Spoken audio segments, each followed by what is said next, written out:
à l'apaisement du cheikh de la Tidjaniya au Maroc.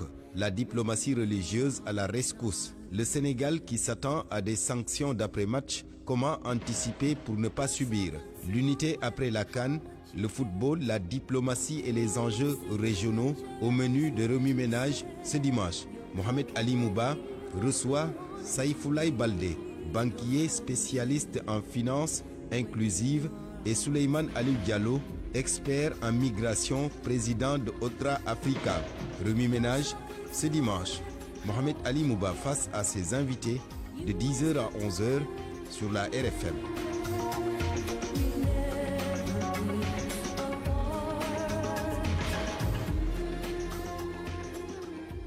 Mesdames, Messieurs, bonjour. Merci d'avoir choisi la radio Futur Média 94.0. Nous émettons en direct de la capitale sénégalaise Dakar. Remue-ménage qui s'installe pour 50 minutes de débat et d'échange autour des grandes actualités de la semaine. Ce matin, notre émission se situe au croisement du foot, de la géopolitique et des relations fraternelles entre le Sénégal et le Maroc, deux pays liés par l'histoire, la diplomatie, la mobilité humaine et aujourd'hui par le football. Après ce match, le match de la semaine dernière, qui se soldait par la victoire du Sénégal, nous avons vu à la fois de la fierté nationale, des tensions aussi sur les réseaux sociaux, mais aussi des appels à l'apaisement et à la réconciliation nationale.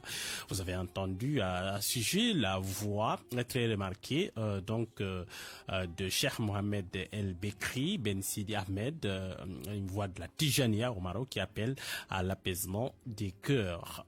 Comme si en quelques heures, le foot révélait toute la complexité de nos relations régionales, passion, rivalité, mais aussi fraternité. Alors, pour en parler, nous avons ce matin deux regards complémentaires. Souleymane Aliou Diallo, qui est expert en migration et patron d'Otra Africa, une ONG spécialisée dans les questions d'immigration et de mobilité humaine. Bonjour, bienvenue. Bonjour Souleymane. Alimou. Bonjour mon grand aîné, Saïfoulaye Baldé. J'ai des neveux Baldé. Avant tout, vous me permettez de souhaiter un bon repos dominical à l'ensemble de vos auditeurs. Alors donc, Souleymane Aliou Diallo, vous allez débattre avec votre vis-à-vis Saïfoulaye Baldé, qui est expert en finance inclusive. Bienvenue et merci d'être venu. Bonjour Alimou et bonjour aussi à mon vis-à-vis. Vous êtes politique aussi, vous êtes membre de PASTEF, c'est cela. Exact. Avec vous, nous allons analyser évidemment comment le football est devenu une sorte de levier économique, un outil de soft power, une sorte de puissance douce, mais aussi un espace où se jouent des enjeux de développement, d'investissement et d'influence régionale. Mais commençons tout d'abord par l'unité nationale. Après la Coupe d'Afrique des Nations, la CAN a rassemblé, on l'a vu en tout cas au Sénégal, tout un pays autour de son équipe, pouvoir, opposition, société civile, au palais de la République, massé devant ce palais au nom de l'unité nationale et de la cohésion, là aussi de la cohésion de toutes nos sociétés. Première question pour Souleymane Aliou Diallo, très rapidement, vous êtes de la société civile. Comment cette société civile peut-elle, et je vous pose la question, contribuer à maintenir cette unité et à transformer évidemment cette passion pour le foot en un véritable levier de l'unité nationale? On a vu les politiques, la société civile, les artistes, ils étaient tous au palais de la République. Les querelles, en parenthèse pour le moment, mise en veilleuse. Bon, je pense que les images sont là et c'est quelque chose qui est réel. Et saluer d'abord cet esprit combatif que nos joueurs, l'équipe nationale du Sénégal a... Ils ont été héroïques, sans cela ils auraient perdu la coupe. Ils ont démontré encore une fois de plus, dans l'unité, le Sénégal peut démontrer à la face du monde des résultats très positifs. Vraiment, exprimer également nos encouragements et tout notre soutien à l'encontre de l'entraîneur national qui subit présentement une pression énorme par rapport à la situation qu'il a pris de ses responsabilités d'entraîneur. Pour avoir fait sortir ces jours, en signe de protestation après le penalty accordé à l'équipe du Maroc presque aux dernières minutes de la rencontre, à la 98e minute plus précisément. Je pense qu'au-delà du Sénégal, le monde entier, le monde du football, qui ont suivi vraiment les phases qui ont amené à cette réaction de l'autorité morale de l'équipe nationale sont unanimes. C'est l'émotion du football, puisque le football c'est l'émotion d'abord, et le respect de certaines règles qui ont poussé Pape Thiaw à prendre cette décision. Et cette décision reflétait à cet instant la grande majorité des Sénégalais et des sportifs, puisque c'était une injustice qui se voyait, c'était le manque de l'éthique et de la déontologie sportive sur le terrain que nous avons tous senti. Souvenez-vous, juste une semaine avant la Coupe d'Afrique, il y avait des questions très brûlantes sur les actualités nationales concernant la vie politique, concernant la vie judiciaire, concernant la vie économique du Sénégal, avec cette question de dette déclarée, non déclarée. Mais nous sommes restés presque un mois où nous sommes tous orientés, nous étions tous mobilisés à accompagner cette équipe nationale qui nous a permis vraiment de vivre des émotions très fortes, de nous réunir. Et ce que nous avons vu devant le palais de la République, c'est ce Sénégal-là, c'est ce Sénégal uni devant l'essentiel, c'est ce Sénégal uni quand il faut parler d'un seul Sénégal. Ce n'est pas une partie qui a gagné, ce n'est pas un gouvernement qui a gagné, c'est l'équipe nationale du Sénégal. Aujourd'hui, quand on parle, on ne parle pas de Sonko, on ne parle pas de Khalifa Sall, on ne parle pas de Bougane Gueye Dany, on parle de l'équipe nationale du Sénégal incarnée par une jeunesse du Sénégal. Et ça, vraiment, nous devons renforcer cette cohésion, nous devons être unis par rapport à l'essentiel, et c'est ce que nous devons montrer à la face du monde. Unis pour aller vers l'essentiel, cela veut dire que les querelles sont tuées à jamais. C'est cela, vous êtes de Pastef, je pose la question. Oui, parce que c'est le président de la République quand même qui a demandé aux autres de venir s'unir autour de l'essentiel devant le palais après que les Lions ont gagné la coupe. Oui, merci Alimou une fois encore, et je profite aussi pour saluer l'ensemble de nos spectateurs, les auditeurs du moins de Rewmi Ménage. Merci. Oui, unité, je crois, on peut le dire, ça a été un moment très fort, comme vient de le dire mon vis-à-vis, Diallo. Cette victoire a permis de réunir, en tout cas, même si c'est de façon assez limitée, temporaire. C'est temporaire ou ça va être durable? Bon, c'est un déclic? L'avenir nous le dira. Mais je pense quand même que nous restons un peuple uni au-delà de tout. C'est-à-dire que nous pouvons connaître nos moments de lutte interne, de combat politique. Mais on sait quand même que les fractures sont marquées depuis le début de la troisième alternance. Mais ça, c'est pas nouveau, Alimou. Ça, c'est quand même quelque chose que nous connaissons et que tous les pays connaissent. Il y a des moments où voilà, nous avons des combats internes politiques, on ne s'entend pas sur telle ou telle autre chose entre partis politiques. Et toujours, ça continue, et je pense que ça fait partie intégrante de la vie de notre pays. Mais il faut dire que là, et c'est l'occasion de féliciter les Lions du foot et l'ensemble du peuple sénégalais, ça a été un moment fort qui a permis au gouvernement, au chef de l'État de réunir tout le monde. Tout le monde, on a vu des sportifs, on a vu des artistes, dont Youssou Ndour, qui est venu au palais et qui a chanté deux morceaux. Absolument, et j'ai bien apprécié. Et ce que j'ai aussi apprécié, c'est le fait que les médias ont donné l'opportunité aux opposants politiques, aux artistes de prendre la parole et de dire. Tout ceci participe à apaiser, à démontrer qu'au-delà de tout, nous sommes les mêmes, que nous sommes un même peuple. Et je pense que c'est des moments comme ça que nous souhaiterons continuer de vivre. Et je souhaite ardemment que nous puissions avoir d'autres moments comme celui-ci qui permettent de mettre les Sénégalais ensemble. Quel devrait être le rôle de la société civile pour que quand même qu'on apaise les cœurs, que ça soit plus durable, vous de la société civile? Bon, je pense que la société civile sénégalaise est très dynamique en matière de médiation quand il y a des difficultés. stabilité et surtout quand il y a également des conflits, la société civile sénégalaise est très active, très engagée sur ces questions et que le rôle que nous jouons, c'est ce rôle tampon, c'est ce rôle vraiment arbitre, c'est ce rôle de neutralité par rapport à la question politique.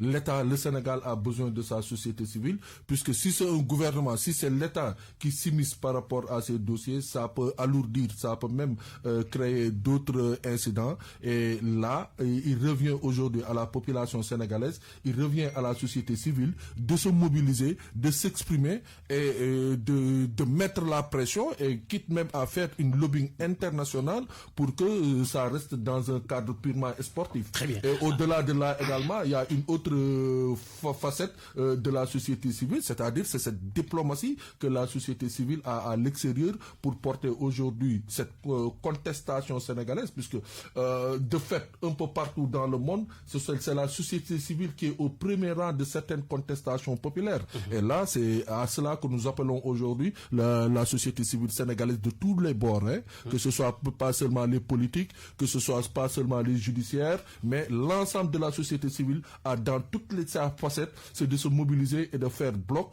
et bouclier autour de l'entraîneur de l'équipe nationale du Sénégal. Alors, les incidents d'après-match, vous les évoquez un peu. On les a connus un peu avant la fin du match, qui ont créé des débats sur la scène diplomatique et sur les réseaux sociaux notamment, alors que le roi du Maroc, lui, réaffirme son pays comme royaume en tout cas d'accueil et que le cheikh de la Tidjania lui aussi lance un appel à la fraternité.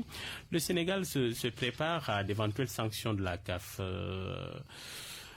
Que faire pour éviter de ne pas subir? On voit que le président de la Fédération sénégalaise de foot, on l'a entendu dire que le Sénégal était prêt à monter un dossier et pour faire face à d'éventuelles sanctions. Oui, il faut dire tout de suite que voilà, c'est regrettable les incidents qui se sont produits presque à la fin et même après le match, ça a été regrettable. Et je rappelle que certains compatriotes, je pense 16 Sénégalais, sont toujours en train. À 17, c'est cela. Donc, qui sont au Maroc, détenus. Pour le moment, ils ne sont pas encore jugés et leur dossier est entre les mains de la justice marocaine. C'est prévu entre le 4 et le 8 février. Ouais, normalement, il y a une grève des avocats. Ouais. Ah oui. Donc, je disais que c'était regrettable entre deux peuples que sont le Sénégal et le Maroc.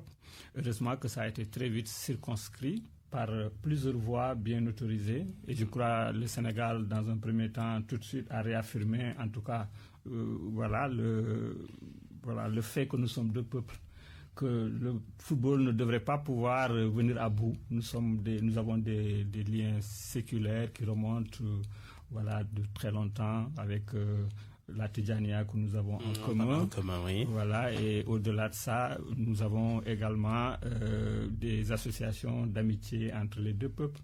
Tout le monde, c'est les deux pays commercent beaucoup aussi. Absolument, absolument. Peut-être que nous reviendrons sur les affaires, mais du point de vue des deux peuples, des relations sociales, je veux dire qu'il y a un bon dispositif et un vécu. Diplomatie religieuse. Voilà, diplomatie religieuse. Nous avons plusieurs centaines, voire des milliers par an de Sénégalais qui vont à Fès par an pour se recueillir. Chez Ahmed Tidiane Chérif. Voilà. Et je pense que tout ça devrait pouvoir participer à apaiser la situation. Alors, nous avons une communauté aussi assez nombreuse de Sénégalais au Maroc qui vivent bien, tranquillement. En tout cas, voilà.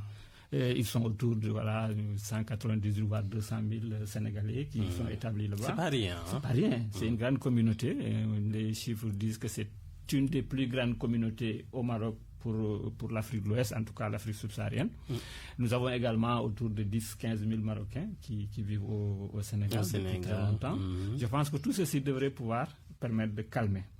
Et à côté de ça, je ne sais pas si c'est par hasard, mais tout de suite, on a réactivé la grande commission mixte entre le Sénégal et le truc par le biais du Premier ministre, Ousmane Sonko. Qui devrait, en tout cas, rencontrer le Premier ministre marocain le 26 janvier prochain. Exactement. Et je pense que c'est pas anodin. Tout ceci va contribuer à apaiser et c'est ce que nous souhaitons. Je pense que nous allons rester deux peuples frères qui vont pouvoir continuer à vivre au-delà de ce qui vient de se passer. Alors, maintenant pour les sanctions, je pense vous avez bien cité et voilà, la CAF qui a mis en garde, la FIFA aussi. Exactement. Je pense que voilà, nous sommes assez bien outillés. Nous avons une fédération qui a une ancienneté mais qui est constituée voilà, de plusieurs profils d'hommes responsables qui connaissent comment fonctionnent les institutions. Et je pense que voilà, nous attendrons. Si véritablement ces menaces sont mises en exécution, et je pense que nous pourrons avoir les gens pour pouvoir nous défendre du point de vue expertise, mais je crois aussi du point de vue diplomatique, le Sénégal est assez bien outillé. J'ai vu le président Fall tout de suite très intelligemment monter au créneau avec la candidature de Eto'o qu'il préconise déjà pour la CAF. Je crois que tout ceci va amener les fédérations africaines, en tout cas une bonne partie des fédérations africaines, à se mobiliser autour de la fédération. C'est important. On a entendu la réaction, en tout cas de Samuel Eto'o, qui après fait cause pour le Sénégal. Et d'autres aussi voient autorisés dans l'Afrique subsaharienne, surtout et en Europe aussi. En Europe, je pense que moi, je sais pas. Même si certains journalistes français continuent quand même de tirer sur Papiao. Exactement. Moi, je suis du même bord que mon jeune frère Diallo, pour dire que, en tout cas, nous, Sénégalais, nous soutenons de façon indéfectible Papiao et toute l'équipe du Sénégal. Mais également, c'est l'occasion de saluer la sagesse de certains d'anciens gouloirs qui accompagnent l'équipe.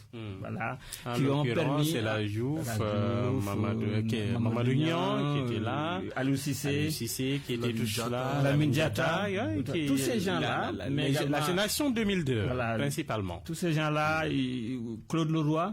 Dont on a ancien entraîneur du Sénégal. Tout de suite, voilà, les conseils prodigués à Sadio Mané pour que nous puissions revenir sur le terrain. Je pense que voilà, nous avions la baraka aussi. Il faut le dire. On aurait pu voilà, double sanction. Très bien. Et je pense qu'on est revenu et la combativité, l'envie a un peu de baraka aussi. Je pense. C'est ce que je dis. Je pense que voilà. Et moi je salue tout ça et je pense que voilà, nous sommes champions d'Afrique. Et moi personnellement, je pense que voilà, nous n'aurons pas de sanctions qui vont mettre en cause notre participation à la prochaine Coupe du Monde ou qui va nous priver de gens comme Papiao. Ça, j'ose espérer que nous n'arriverons pas. Alors, Souleymane Diallo, comment ces événements sportifs peuvent-ils influencer les relations culturelles et la mobilité des Sénégalais vivant à l'étranger? Bon, vous savez, en l'occurrence, en tout cas le Maroc. Bon, le football aujourd'hui est universel. On dirait même pas mondial, et qu'aujourd'hui le football est une vitrine vraiment de contact et d'information. Et pour preuve, aujourd'hui, regardez un peu les réseaux sociaux. Ça permet un peu de voir quelles sont les positions. Moi, je suis convaincu que si le Sénégal avait outrepassé les règles, ce sont les Sénégalais en premier qui allaient se lever pour dénoncer. Donc, s'ils sont à cette position. Mais par contre, moi, il y a certaines choses que je ne comprends pas par rapport à l'aspect diplomatique de ce dossier. Bon, le football se passe sur le terrain et non dans les palais. J'aurais bien aimé que le roi du Maroc, dans sa déclaration, il ne s'est pas adressé au Sénégal, en tout cas. Il ne s'est pas adressé et il n'a pas félicité le communiqué Sénégal. Neutre. Bon, ça, vraiment, ce sont des choses... Comment comprendre cela, selon vous? Bon, la pilule n'a pas encore, ils n'ont pas encore digéré cette défaite. Ils s'attendaient à prendre la coupe. Oui, évidemment. En fait, vous avez organisé pour prendre la coupe? Avec le Sénégal. Pour eux, dans le chemin que nous avons compris, bien avant, dans les déclarations, une finale Sénégal-Maroc était déjà destinée. On les entendait, dire Sénégal-Maroc. Et probablement battre le Sénégal allait faire la belle fête pour le Maroc. Néanmoins, comme vous le dites, la Barca et les dieux du football étaient avec le Sénégal. Dimanche 18 à l'estade Moulay Abdallah de Rabat était avec le Sénégal. ce jour-là. Malgré beaucoup de dysfonctionnements, beaucoup de manquements qu'il faut mettre vraiment sur les scellés de l'organisation. Moi, aujourd'hui, vraiment, c'est l'inquiétude que nous avons, c'est que cette pullule amère que les Marocains ont par rapport à cette finale ne se reflète pas autre que dans un cadre et dans un esprit sportif. Nous voyons la pression qui est en train de se dégager. Moi, les premiers signes qui m'ont inquiété, c'est que c'est d'ailleurs la sortie de Gianni Infantino qui m'a créé des suspicions, puisque c'est la CAF, c'est la Confédération africaine qui a compétence dans cette affaire-là. C'est comme si la FIFA a demandé à la CAF de prendre des sanctions très vite. Exactement. Là. Et donc ça, il ne lui revient pas. Il ne lui revient pas de dire ça, il ne lui revient pas de faire ça. Par rapport à la culture sportive, nous avons vu certaines choses vraiment qui nous font peur quand à 72 heures d'une rencontre aussi importante que la finale du Coupe d'Afrique, on voit le président de la FIFA dîner avec l'équipe antagoniste. Ah ouais, vous avez vu ça? J'ai pas vu, moi. Oui, c'est confirmé.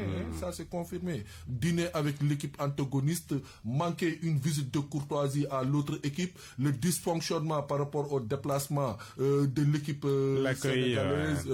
Bon, puisque quand une équipe de Tanger à Rabat, même si la fédération sénégalaise n'a pas pris, même si la fédération sénégalaise n'a pas pris de dispositions, je pense que la gare de Tanger, la sécurité de la gare de Tanger pouvait informer à la sécurité de la gare de Rabat pour leur dire que l'équipe nationale du Sénégal a quitté Tanger sur tel train et va arriver à tel moment, prenez vos dispositions sécuritaires. La sortie de Cheikh Sidi El Berik, le shérif de la Zawiya de Fès, est à saluer. Le Sénégal et le Maroc, nous partageons énormément de choses, tant sur le plan diplomatique. Nous sommes presque les premiers partenaires diplomatiques. La marche vers le Sénégal était la question du Sahara, le Sénégal, les relations commerciales. Le Sénégal et le Maroc, c'est toute une histoire. C'est toute une histoire. Les étudiants marocains au Sénégal, la communauté sénégalaise au Maroc. Donc nous avons tous intérêt à apaiser cette tension. C'est juste dans un cadre purement sportif, footballistique, que restons dans ce cadre-là. Même les sanctions en question, je pense qu'ils ne devraient pas sortir hors de cela. Ce n'est pas une haine qui est là, et ça, vraiment, nous appelons nos frères marocains à baisser cette tension, puisqu'il y a énormément de pression, il y a énormément de désinformation, il y a énormément de vraiment un discours très haineux qui se développe entre sur les réseaux sociaux principalement. Alors, mais Souleymane Aliou Diallo, ces incidents d'après-match peuvent-ils avoir d'une certaine façon des implications pour les Sénégalais vivant au Maroc? Si oui, comment? Oui. Vous qui êtes spécialiste de la migration. Si, je vais me référer par rapport à un passé récent qui a aujourd'hui des conséquences par rapport à la vie migratoire. Vous voyez un peu, il y a un discours un peu de pour le foot de Ndereng qui est au Sénégal, qui s'est installé au Sénégal. Une sorte de nationalisme ambiant. Oui. Nous, quand nous avons fait les investigations, nous avons fait les recherches, nous avons fait les analyses pour trouver la source, la genèse de cette... bon, c'est pas une haine, c'est un discours très partisan d'un groupe de Sénégalais, mais c'est parti d'une rencontre de football de la Coupe d'Afrique entre le Sénégal et la Guinée, entre les Chahuts et autres. De ces Chahuts, s'est développé vraiment ce discours qui est aujourd'hui permanent, qui va même jusqu'à au-delà de pour le foot Ndereng et pour toucher des cartes de séjour. Donc ça peut refléter cela. Si on n'arrive pas à estomper et à calmer cette situation entre Marocains et Sénégalais, ça peut créer une haine. Il y a déjà aussi les Libanais qui sont en plus, condamnés par les nationalistes. Il y a une situation géopolitique très dense sur cette partie vraiment de l'Afrique, entre Algériens, Marocains, entre Tunisiens, Marocains, entre Égyptiens, Marocains, dans l'espace footballistique, vraiment, ça également, c'est quelque chose. Et vous voyez, aujourd'hui, entre même les leaders, il y a vraiment des tensions entre Fudji Ledja et Ibrahim Moussa du Nigeria. C'est ce qu'on sait, ce qu'on sait, que ces incidents après la réunion des instances de la CAF. Donc, tout ça sont des situations qui font qu'aujourd'hui, la tension tension, elle est très haute auprès de nos instances, auprès de nos leaders, auprès des dirigeants du football. Pour le moment, les Sénégalais qui vivent au Maroc continuent de faire leur vie. En tout cas, les Sénégalais qui sont dans le royaume chérifien ne sont pas inquiétés outre mesure apparemment. Alimou, tout ça, on va voir ça dans 15 jours. Ah oui? Quand la CAF va délibérer sur cette question de saisine disciplinaire. Mais moi, je suis un peu rassuré que la passion va se baisser. Il y a cette rencontre vraiment de la commission mixte entre le Sénégal et le Maroc qui va se tenir au mois de février, vers le 26 février. Et que la population sénégalaise également au Maroc est très consciente que, bon, il y a une déception qui est là. Et à cela même, je profite de cette antenne pour les rappeler. Vraiment, pour les appeler leur posture, à se calmer et à faire profil éviter bas, de pavoiser. Et à faire profil bas et à se replier et à éviter certains commentaires. Je pense que aujourd'hui nous sommes champions d'Afrique, la coupe est à Dakar, il n'y a plus lieu vraiment de créer certains incidents. Maintenant, quitte à la protection, au bouclier de Pape Thiaw, ça également c'est un terrain à occuper, c'est un terrain médiatique à occuper. Là, c'est autre chose qu'il faut le faire et il faut savoir le faire avec beaucoup d'intelligence. De toute façon, je le réaffirme ici, nous sommes totalement et nous soutenons et nous allons faire tout ce qu'il faut afin d'être le bouclier de Pape Thiaw. S'il y a sanctions, que les sanctions restent et demeurent dans le cadre de cette finale, mais pas une sanction excessive. Parce qu'on ne comprend pas encore une fois de plus quelle a été la position vraiment de Gianni Infantino par rapport à cette question. Alors, Saïfoulaye Baldé, ces incidents d'après-match, on l'a dit, ont des implications. On a vu aussi cet antagonisme entre l'Afrique blanche et l'Afrique subsaharienne d'une certaine façon. Vous avez senti ça sur les réseaux sociaux aussi, non? D'une certaine façon, entre ceux qu'on appelle négros et d'une certaine façon les Arabes. Oui. Oui, bon, ça se sent et je crois ça, comme il le disait tout à l'heure, hein, souvent ça part petit à petit et puis à des occasions comme ça, les gens en profitent pour remettre de l'huile. Ça réveille des plaies. Ça réveille des plaies, mais voilà, quand tu regardes avant ce match, voilà, entre nous, par exemple, communauté sénégalaise vivant au Maroc ou bien la communauté marocaine vivant au Sénégal, les relations étaient super bonnes. C'était de bonnes relations. Voilà, les gens commercent, ils font les affaires ensemble. Quasiment, il n'y a pas de visa pour les Sénégalais qui vont au Maroc, vice versa. C'est à l'arrivée, à l'approche de la Coupe du Monde que voilà, on a mis une autorisation en ligne pour permettre aux gens de quand même solliciter. Et c'était une histoire de vérifier est-ce que les gens ont la possibilité, une fois là-bas, de pouvoir se prendre en charge. Je crois que tout ceci démontre que voilà, on n'a pas à tirer sur la corde de cette dichotomie entre NAR, population arabe blanche et population subsaharienne. Nous sommes liés par un continent où nous sommes tous, évidemment. Et le Maroc commerce aujourd'hui beaucoup avec l'Afrique au sud du Sahara. Absolument. Parce que quand le Maroc... Après avoir tenté en vain d'être de l'autre côté de la Méditerranée. Exactement. Donc le Maroc, tout de suite, dès 2017, et avant, je crois, 2017, ils ont demandé à adhérer à la CEDEAO. Oui. Voilà, une adhésion qui est suspendue. Aujourd'hui, ils font comme si de rien n'était. Ils sont l'un des plus grands investisseurs en Afrique, voilà, au Sénégal, voilà, et dans le secteur bancaire. Absolument. Et les assurances aussi. Absolument. Ouais. Dans le secteur bancaire, ils ont à peu près 3 à 4 banques dans le top 10 des banques africaines. Ouais. Et ils ont racheté beaucoup de banques sénégalaises. De banques sénégalaises et africaines. Et ça inquiète un peu. En tout cas, personnellement, ça m'inquiète un peu parce que c'est une suprématie qui est là, qui est en train de s'installer. Et la suprématie financière, et les flux financiers, la capacité de commercer. Et voilà, ça doit être c'est en faveur, en tout cas, la balance commerciale est en faveur du Maroc. Absolument, elle est en faveur du Maroc. Et tu prends sur le plan du transport Royal Air Maroc, je crois, pour 2023-2024, a fait à peu près 2,2 milliards de $, de chiffre d'affaires en Afrique.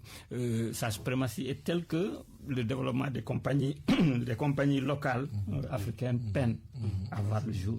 Parce qu'ils ont des moyens, ils ont un dispositif, ils ont une flotte, ils ont une expérience qui met à rude épreuve nos compagnies naissantes. Voilà, tu prends notre pays, le Sénégal, ça fait plus de 20 ans, on essaie d'avoir une compagnie debout. On n'arrive pas. Difficilement, on n'arrive pas. On n'arrive pas parce qu'aujourd'hui, pour que tu puisses percer et se faire une part de marché au niveau du transport aérien, c'est absolument difficile. Et je crois, le Maroc, avec tout ça, tu prends l'artisanat aussi, c'est la même chose. L'artisanat marocain, l'agriculture, les produits agricoles. Donc tout ceci fait que le Maroc a énormément d'efforts à rester dans notre zone. Par moment, on peut s'interroger, et c'est ce qui fait qu'aujourd'hui, ils n'ont pas encore leur aval pour pouvoir intégrer la CEDEAO. Des pays comme le Nigeria, mettre entre guillemets le veto sur la question.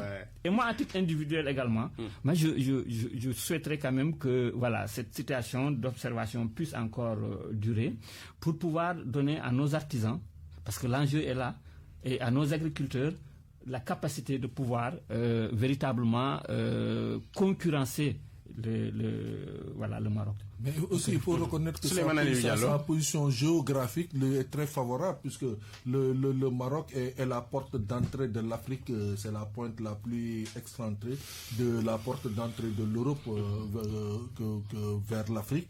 Et évidemment, sa position aussi politique par rapport à certaines questions où l'Afrique s'oriente vers le Maroc pour le monde Maghreb. Et ça a favorisé vraiment l'histoire aussi, hein. Nous sommes liés par l'histoire. Aujourd'hui, nous, par exemple, sur les questions migratoires, vous voyez comment les jeunes Africains prennent d'assaut le Maroc pour pouvoir transiter vers les côtes espagnoles. Donc, ce qui fait que... Mais également, hein, je pense que comme il l'a dit bien Seyfoulaye, sur le plan économique, c'est l'environnement aussi de certains pays africains qui font que le Maroc, par exemple le Maroc avec le Sénégal, ils n'ont pas de barrière douanière, le flux migratoire est très présent. Tu quittes Dakar le lundi à 8h, le mardi ou le mercredi à 19h, tu peux dîner à Rabat ou à Casablanca. C'est ce qui fait qu'il y a beaucoup de circulation, il y a beaucoup de transferts. Et maintenant, ce qu'il y a lieu également, c'est cette position des hommes d'affaires marocains de dénicher des postes où nous, Africains, probablement, nous avons des difficultés. Et l'autorité royale marocaine également accompagne l'investissement marocain à l'extérieur. Tous ces banques que vous dites, toutes ces sociétés que vous dites, il y a le royaume marocain. La main du roi. La main du royaume. Et contrairement à nous, aujourd'hui, certains pays africains qui ont des problèmes, qui ont des problèmes d'investissement. Qui sont pas du tout accompagnés. Surtout le secteur privé. Moi, je suis revenu comme ça présentement de la Guinée, où j'ai vu des entreprises sénégalaises qui sont en train d'émerger dans le bâtiment, au moment où au Sénégal, le bâtiment est presque bloqué.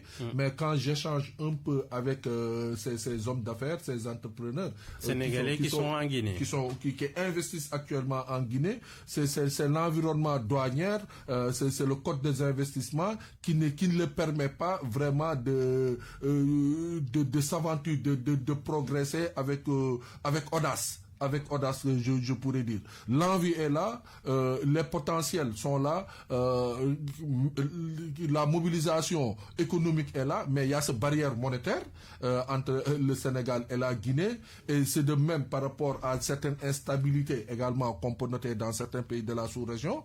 Et pour spécifiquement le Sénégal et le Maroc, les liens séculaires qu'on a tantôt cités, tant sur le plan religieux, sur le plan économique, sur le plan politique, fait du Sénégal une destination privilégiée pour le Maroc aussi. Ils ont leur économie, ils sont en train de s'imposer, mais c'est l'environnement aussi pacifique, l'environnement favorable qui fait que sur le plan affaires, sur le plan économique, que le Maroc puisse venir avoir cette mainmise, cette place dans l'économie du Sénégal.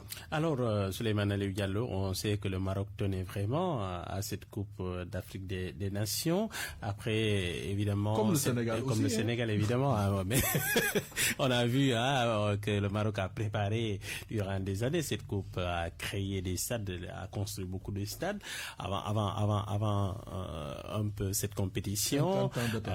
Voilà, 50 ans d'attente depuis 1966. Le Maroc a fait quand même une belle percée à la dernière Coupe d'Afrique, dernière Coupe du Monde. Demi-finaliste. Oui, demi-finaliste. Qu'est-ce que le Maroc cherche à travers le foot? Bon, vous savez, hein, ce sont des royaumes parfois. Bon, les populations dans les royautés ont des retenues. Je dirais pas des exigences, mais à la limite, parfois, il arrive à un moment donné où ces royautés ont besoin de cohésion sociale. Il y a un leadership qui se dégage au niveau des palais, et où chacun veut trôner, et au niveau des populations à la base, il y a des questions qui se posent. Et donc, comme aujourd'hui, l'exemple qu'on peut donner, le Sénégal, ces dernières semaines, on vit une cohésion, on sent vraiment, comme le disent les Espagnols, l'allegria, les populations sont très heureuses, sont très enthousiasmées, mais tout pouvoir a besoin de cette stabilité, a besoin de ce qui est le Maroc. D'autant qu'au Maroc, quand même, on a vu cette génération Z qui est en train de se mobiliser pour demander un peu plus de travail, de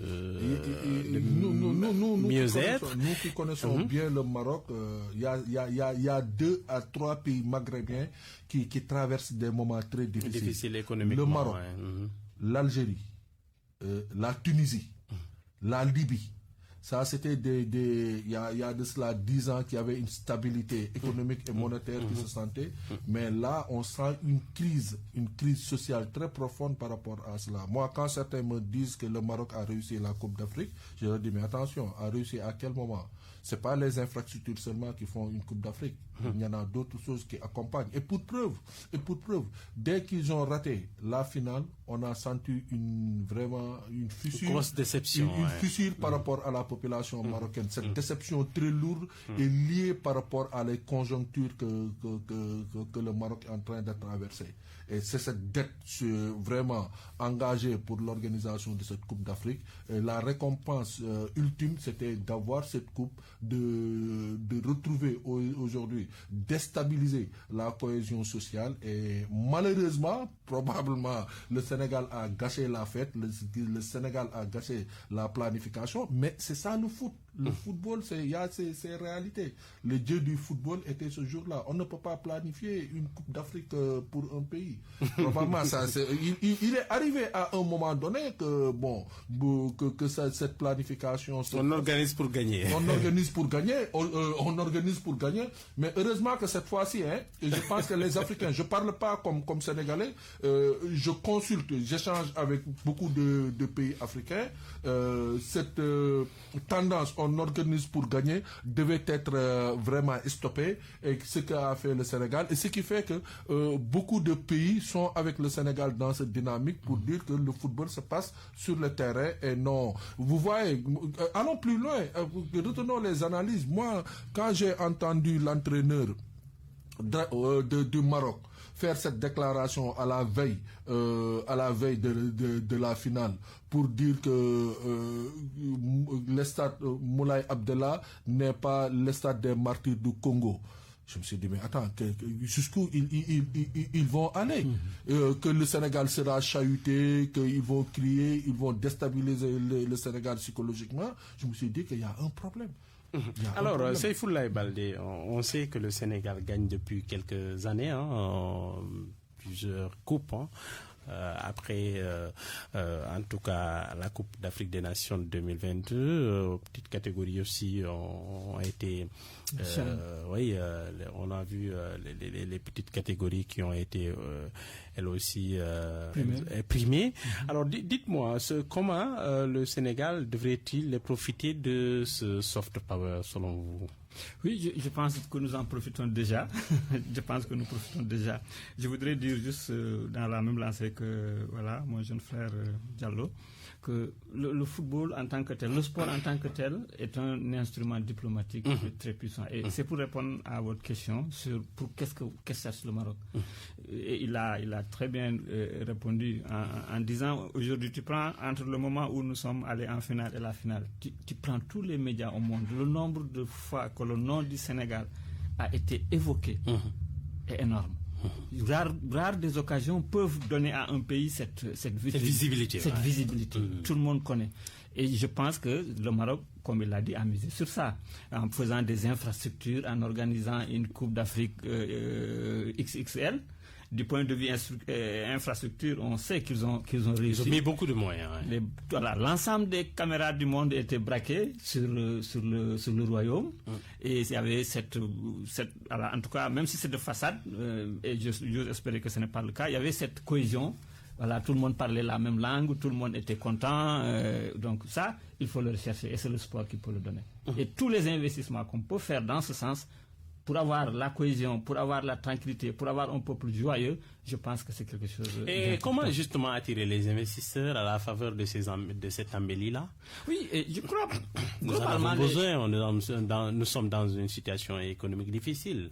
Globalement, pour attirer les investisseurs, c'est simple. Il a dit aussi dans une de ses interventions tout à l'heure, il faut un environnement politique stable, qui attire les gens. Parce que les gens qui mettent de l'argent, dès que la station est conflictuelle, dès que nous n'avons pas une vue assez longue, à moyen long terme, ils sont hésitants. Les acteurs. Mais quand l'environnement politique est stable, et nous avons cette chance, nous avons un environnement stable avec des alternances qui se passent sans jamais, je touche du bois, sans jamais avoir... de conflit ouvert. En tout cas, une rupture. On n'en a jamais, et que Dieu nous en garde. Et à cela s'ajoute maintenant un environnement des affaires propice. C'est-à-dire que nos lois, le mécanisme démontrent aux investisseurs étrangers qui arrivent que quand vous investissez au Sénégal, vous n'avez aucun risque, en tout cas que pour des raisons politiques ou autres, qu'on puisse vous léser. Et comment Bassirou Diomaye devrait-il se saisir de cette situation pour peut-être redémarrer carrément le moteur qui est à l'arrêt? Je crois, entre guillemets, pas tout à fait à l'arrêt. Et je pense qu'il y est. Quand on prend aujourd'hui le plan de redressement économique et social qui a été mis en place, qui est très bon, parce que un plan de redressement économique, il y a deux tableaux souvent qu'il faut bien analyser. Le premier, c'est de ne pas serrer la ceinture jusqu'à ce que les activités s'arrêtent. Et deuxièmement, de ne pas être très volontariste en termes d'investissement pour aggraver le déficit que nous connaissons. C'est de rester au juste milieu. Et je crois, de ce point de vue, il y a aujourd'hui des leviers sur lesquels qui sont pris en compte dans le plan, qui font que non seulement le Sénégal est en train de générer ce qu'il faut pour pouvoir rembourser tout en restant les pieds à terre, mais ensuite en essayant d'investir et en essayant de convaincre les investisseurs que nous avons un environnement aux affaires très clair, que nous avons la transparence et que nous avons une justice qui est équitable pour ceux qui viennent et ceux qui sont d'ici. Et je pense que ces éléments-là participent à encourager les investisseurs. Et à côté de ça, nous avons la dimension des hydrocarbures que nous venons d'inaugurer, qui font que nous avons en tout cas des perspectives économiques qui démontrent que notre pays peut s'en sortir. Il peut s'en sortir et cela peut encourager les investisseurs à venir vers nous. Alors, Souleymane Aliou Diallo, est-ce que le Sénégal profite bien des retombées économiques de la Coupe d'Afrique des Nations? On sait qu'en 2022, le Sénégal était finaliste et a gagné cette CAN. Quelques années après, une nouvelle fois encore. Hein.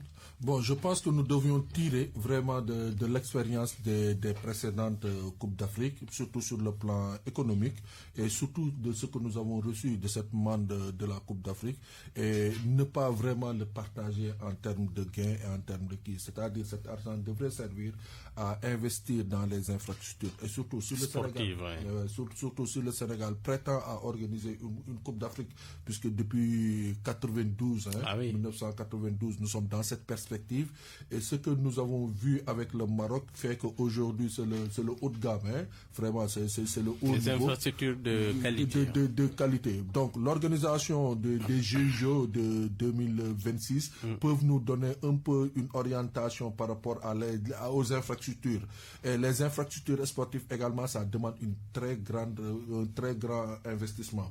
Et cet investissement, aujourd'hui, comme il l'a si bien dit Seyfoulaye Baldé, le pétrole est là. Nous avons un environnement économique favorable à l'investissement, malgré quelques blocages que nous avons sentis. Et ça aussi, c'est une orientation politique. Des blocages que nous avons avec la Banque mondiale, avec l'FMI pour les investissements macroéconomiques. Je pense que l'appel à investissement dans certains secteurs vraiment stratégiques dans le domaine du sport, puisque aujourd'hui le sport est attractif.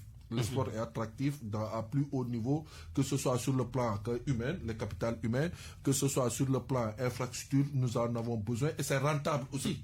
C'est rentable. Et pour preuve, aujourd'hui, le stade Abdoulaye Wade de Diamniadio, comment ça s'appelle, Dakar Arena. Dakar Arena est productif et il reçoit énormément d'événements sportifs, d'événements culturels. C'est là où Youssou N'Dour a joué en début janvier. Oui, donc qui a mobilisé autant de qui. Et surtout sur le plan, quand nous parlons également des infrastructures, c'est au niveau de la communication, la communication routière. Aujourd'hui, Dakar en a besoin, le Sénégal a besoin de ce type d'événement pour que, les investissements, je parle même pas public, mais aller au-delà des investissements publics, on parle de public-privé, mais purement privé. Ce que nous avons vu au Maroc, une grande partie des infrastructures ont été faites par des privés. C'est l'appel aussi à l'investissement privé international. Le cadre le permet. Et puis l'ambition politique et une politique structurelle allant dans le sens des infrastructures sportives peuvent nous permettre, dans un plus bref délai, de répondre au cahier de charge de la Confédération africaine pour se positionner pour organiser une Coupe d'Afrique. Quitte à le faire avec les pays de la sous-région. La Guinée, on a retiré l'organisation de cette Coupe d'Afrique à la Guinée, c'est que nous avons cette Coupe d'Afrique que nous avons jouée au Maroc. Le Maroc qui s'est positionné. Aujourd'hui, l'inquiétude que moi j'ai et que c'est la raison pour laquelle j'ai pris à dépassionner ce débat et qu'on dépasse ce débat. Si la prochaine Coupe d'Afrique également a lieu au Maroc, ça fait peur, hein, et que bientôt il y a déjà la Coupe du Monde qui arrive. Et encore, bientôt nous avons une Coupe d'Afrique féminine qui doit se jouer là-bas et l'équipe nationale sénégalaise. Il continue d'être une sorte de vitrine, en tout cas. Donc, ça fait peur. Ça fait peur et c'est la raison pour laquelle les pays africains devraient vraiment se mouvoir dans le cadre des investissements des infrastructures sportives. Moi, je ne peux pas comprendre un pays vraiment comme la Guinée qu'on retire l'organisation d'une Coupe d'Afrique pour des problèmes d'infrastructure. Avec tout ce que regorgent ces pays et que parfois on a des problèmes. Par exemple, si aujourd'hui le Maroc se désistait à organiser cette Coupe d'Afrique, ça va encore créer d'autres problèmes. Si ce n'est pas l'Algérie ou la Tunisie qui ont des infrastructures plus ou moins, qui ont besoin d'accompagnement pour relever un peu le plateau technique et être dans le haut niveau, ça va encore vraiment poser de problème. Donc nous avons encore ce défi vraiment infrastructurel en Afrique. Un défi infrastructurel au Sénégal, peut-être pour accueillir une Coupe d'Afrique des Nations. Depuis 1992, le Sénégal n'a pas accueilli de CAN. Oui, effectivement. Je pense que voilà, le moment est venu. Le moment est venu. Aujourd'hui, nous avons, à mon avis, tout ce qu'il faut. Nous avons déjà des infrastructures qui sont là. qui ne demande qu'à être peut-être relooké. Je crois avec, comme disait Diallo tout à l'heure, les Jeux Olympiques qui arrivent, la jeunesse, il y a des infrastructures qui sont en train d'être relookées. Et je pense que sur une période, quand on se positionne là, sachant que la prochaine CAN, probablement, elle sera à l'Est, en Afrique de l'Est, nous pouvons, avant d'y arriver, de pouvoir tout de suite initier des infrastructures. Nous avons les hôtels, je crois, de ce point de vue-là, il n'y a pas de souci. Aujourd'hui, c'est d'avoir d'autres stades en dehors de Dakar qui puissent accueillir ces infrastructures et ces événements. Et je pense que ça, c'est quelque chose qui est dans nos cordes, qu'on pourrait faire si on se positionne dès à présent, parce que je pense quand même c'est... 92 ans maintenant, ça fait plusieurs années. Je pense que ce serait bien si on y revient une fois encore. Peut-être dernière question, Souleymane Aliou Diallo. En attendant les sanctions de la CAF, vous dites qu'il faut se mobiliser pour peut-être faire front, éviter que la CAF fasse, je cite, n'importe quoi. Oui, effectivement. Vous savez, le débordement, les interruptions de matchs de football, c'est pas pour une première.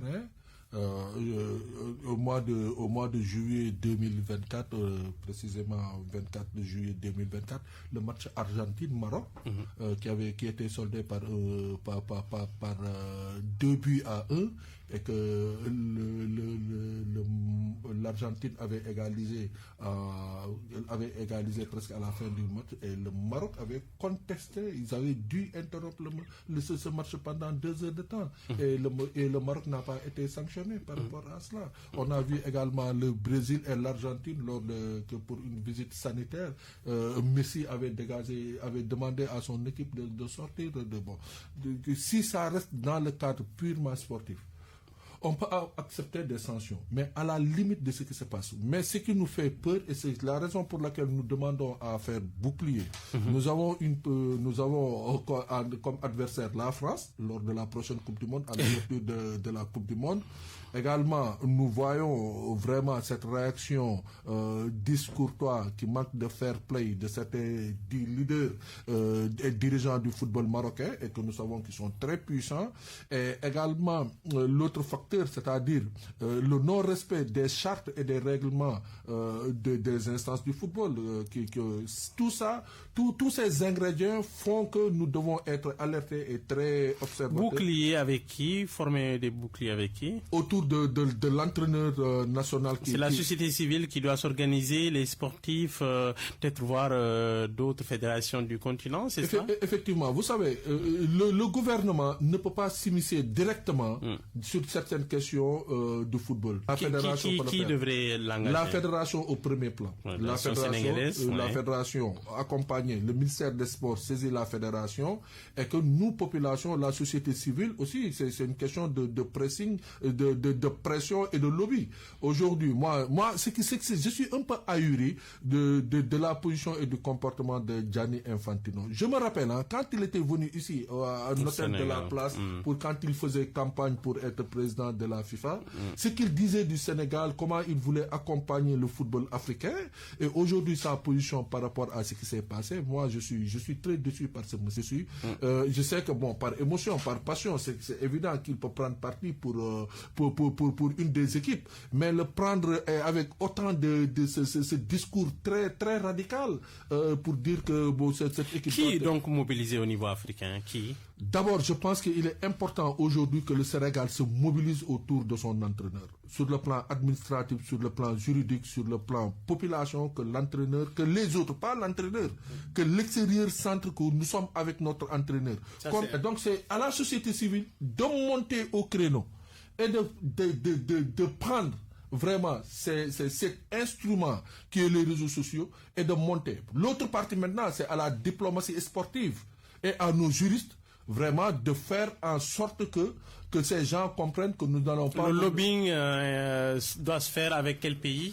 Avec les pays aujourd'hui qui ont été victimes du système du football. Le Nigeria, son président a été malfils Pourquoi? Juste parce qu'il a fait certaines critiques, juste des critiques, des observations. Les îles du Comore, les îles du Comore, Tanzanie. Il y a certaines choses, il y a tellement aujourd'hui de frustrés, de présidents de fédérations qui sont frustrés. Il est temps que nous nous préparons. Et encore, allons plus loin. Moi, je pense que Infantino ne peut pas être président de la FIFA. C'est l'Afrique qui a élu, c'est pas l'Europe qui a élu Infantino président de FIFA. C'est l'Afrique et une partie de l'Amérique latine. Et donc, si les Africains arrivent à faire bloc tour d'un candidat, Infantino va quitter la FIFA en Vancouver en 2027. Très bien. Alors, merci beaucoup, Souleymane Aliou Diallo. Vous êtes expert en migration, patron de Otra Africa, c'est cela? C'est bien ça. Très bien. À vos côtés, Saïfoulaye Baldé, qui est banquier de formation, expert en finance inclusive. Merci d'être venu. Merci. Remue-ménage, c'est fini. Mohamed Ali Mouba au micro, Abdoulaye Diop à la technique. Retour de l'émission la semaine prochaine. Nous vous saluons.